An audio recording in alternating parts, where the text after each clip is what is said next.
10월 14일 수요 기도회를 거룩하신 하나님께 드리겠습니다.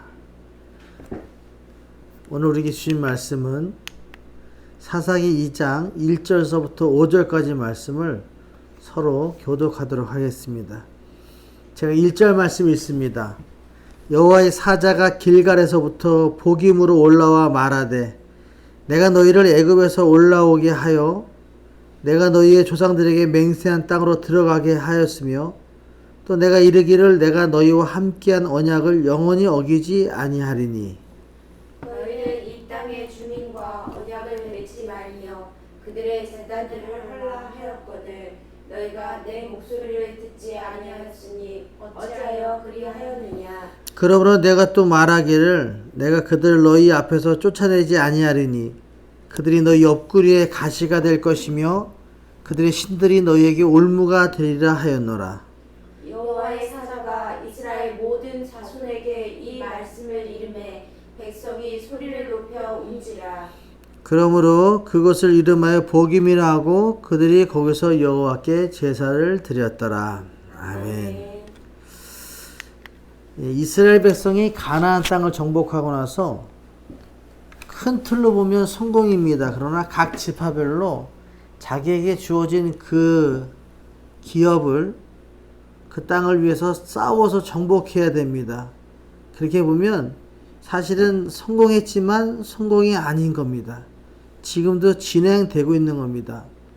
그들은 가나안 땅에서 이방인을 완전히 제거하지 않았습니다. 그래서 그들은 여호와만 믿고 의지해야 될 신앙의 토대를 튼튼히 세울 수가 없었습니다. 그들과 타협하고 그들과 협상하고 그들의 신을 섬기면서 이스라엘은 흔들리기 시작합니다. 그때 여호와의 사자가 이스라엘 백성에게 말씀을 전하려고 길갈에서 복임으로 올라왔습니다. 하나님께서는 이스라엘 백성에게 말씀하시려고 그들에게 사자를 보내시는데 왜 길갈에서부터 복임으로 보내셨을까요? 그것은 이스라엘로 하여금 가나안 정복 초기에 가졌던 신앙, 믿음, 첫사랑 이런 것에 대해서 다시 한번 돌아보면서 새로운 결단이 일어나길 바란다 하는 마음이 포함되어 있는 말씀입니다. 길갈은 이스라엘 백성이 가나안 정복에 대한 초심을 가진 곳입니다. 특히 길갈에서 이스라엘 모든 백성들이 마땅히 갖춰야 될 할례를 한 곳입니다. 할례라는 한 얘기는 자기의 더러운 부분을 제거해 버린다 하는 뜻입니다. 그들은 광야 생활 동안 할 수 없었던 할례를 길갈에서 행함으로써 애굽의 수치를 벗어버리고 베어버리고 벗어날 수 있게 되었습니다. 그들은 길갈에서 유월절을 지켰으며 줄곧 만나를 먹던 40년의 그 광야 생활을 다 마치고 비로소 길갈에서 가나안 땅의 소출을 먹기 시작한 곳입니다. 그러니까 이 길갈은 애굽의 수치를 제거해버리고 만나를 먹지 않고 이 땅의 소출을 먹던 그곳, 첫 경험, 첫 이상을 먹었던 그 길갈에서 하나님께서는 말씀하고 계시는 겁니다. 이스라엘은 각 지파별로 이미 받은 기업의 땅을 정복해야 됩니다.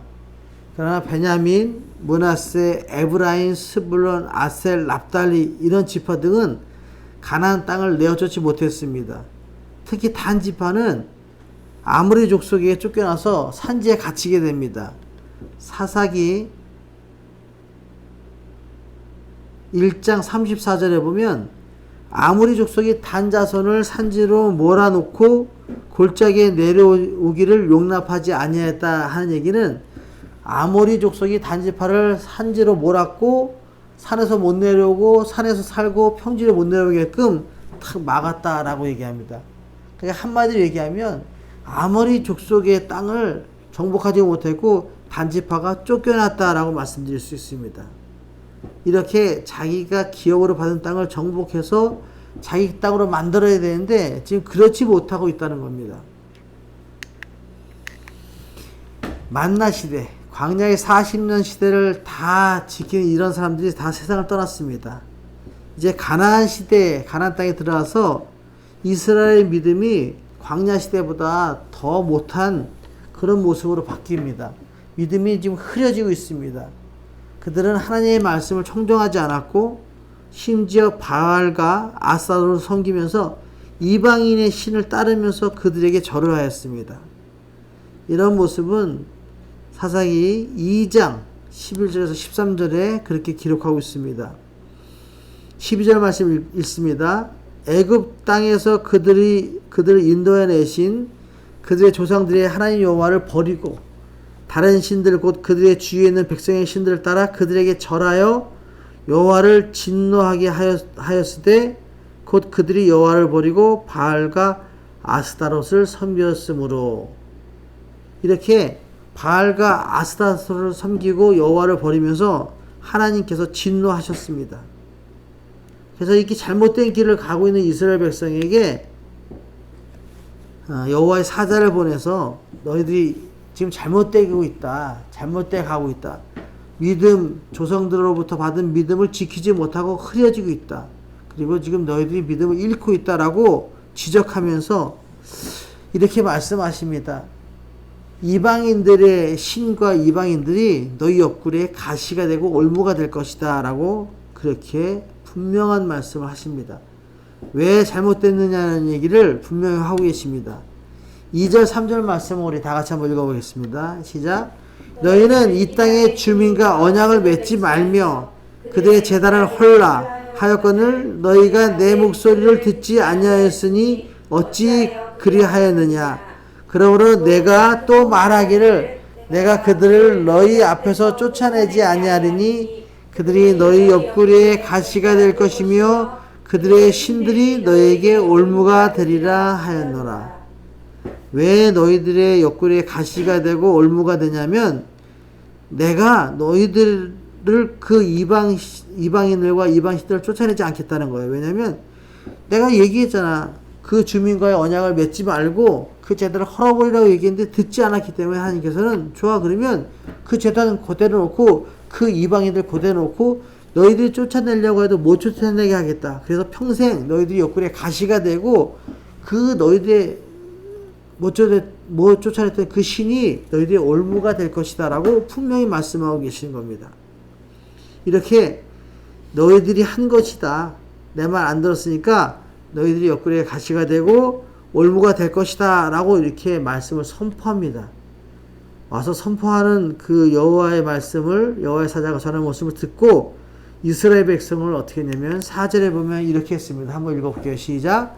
여호와의 사자가 이스라엘 모든 자손에게 이 말씀을 이름에 백성이 소리 높여 운지라. 깨닫게 된 거죠. 아, 이거 잘못된구나. 우리가 진짜로 하나님께서 그렇게 하시면 이방인들을 쫓아내지도 않고 이방신들을 쫓아내지 않으면 그 이방인과 이방신들이 우리의 가시가 되고 올무가 될 것이다를 깨닫게 된 이스라엘 백성들이 다 울면서 소리 높여 울었다라고 그렇게 말씀하고 계십니다. 옆구리가 아프면 힘을 제대로 쓰지 못합니다. 옆구리에 가시라고 얘기합니다. 만약에 손톱 밑에 가시가 박혀도 조그만 가시가 박혀도 얼마나 아픈지 알 수 없습니다. 일상생활하면서 힘듭니다. 그런데 옆구리에 가시가 박힌다는 거예요. 움직일 때마다 가시가 찌르는 거죠.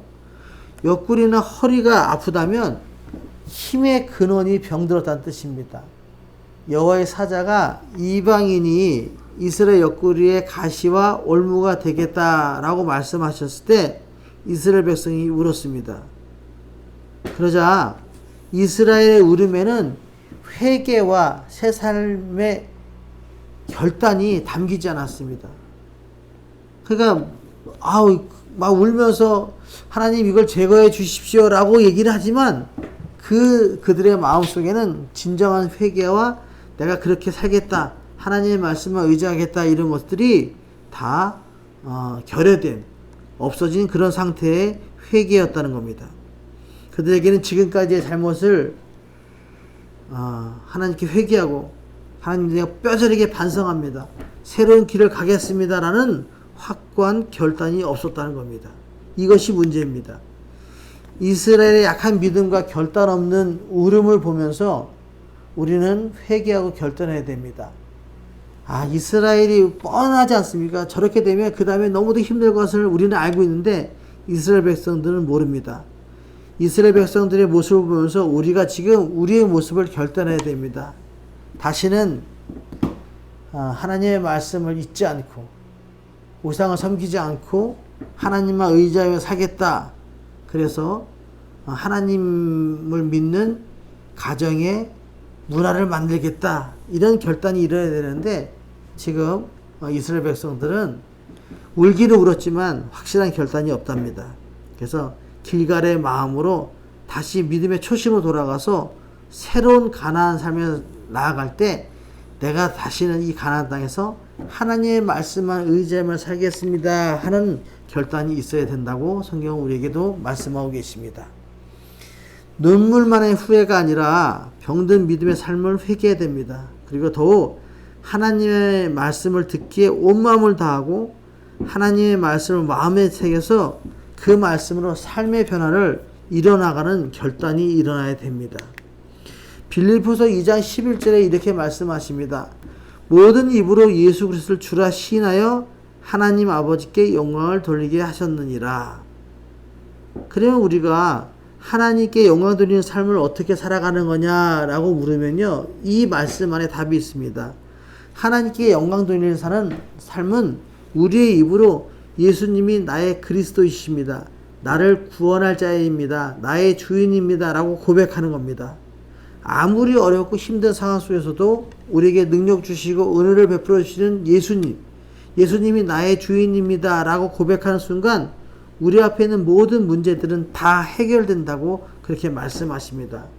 여러분, 우리가 아무리 어렵고 힘든 상황 속에서도 하나님께 영광 돌리는 삶을 살기 위해서는 내 입으로 예수님이 나의 주인이십니다 라고 고백하는 고백이 필요합니다. 찬송가 312장은 제가 신학교 다닐 때, 신대원 다닐 때가 신학교 다닐 때, 학부 다닐 때 3학년 때 은혜를 받아가지고 하루에 100번씩 한 주간 정도 부른 찬양입니다. 이 가사를 들어보면 정말 너무나도 아름답습니다. 너 하나님께 이끌리어 일평생 주만 바라면 너 어려울 때 힘주시고 언제나 지켜주시리. 주 크신 사랑 믿는 자 그 반석 위에 서리라. 제가 하나님께 이끌려서 신학교를 갔는데 신학교 생활이 너무너무 힘든 거예요. 3학년 동안 지냈는데 이제 4학년 마치고 신대원에 가야 되는데 너무도 힘들어서 이것을 더 이상 해야 되나 말아야 되나 이런 귀로에 서 있을 때 이 찬양이 저한테 위로가 되었습니다. 3절에 보면 저는 1절보다 3절이 더 좋아했는데 주 찬양하고 기도하며 내 법을 힘써 다하라. 주 약속하신 모든 은혜 내게서 이루어지리라. 참되고 의지하는 자 주께서 기억하시리. 내가 참되고 하나님을 의지하고 내가 이렇게 살아가겠습니다 라고 주님이 나의 주인이십니다 라고 고백하는 모습으로 늘 찬양하며 살아가면 하나님께서 나의 모든 것을 기억해 주시겠다 하는 이 말씀이 너무도 위로가 돼서 그때 한 100번씩 부르면서 이 찬양을 마음에 새긴 적이 있습니다. 우리가 지금 힘들면요, 그때의 모습으로 돌아가야 됩니다.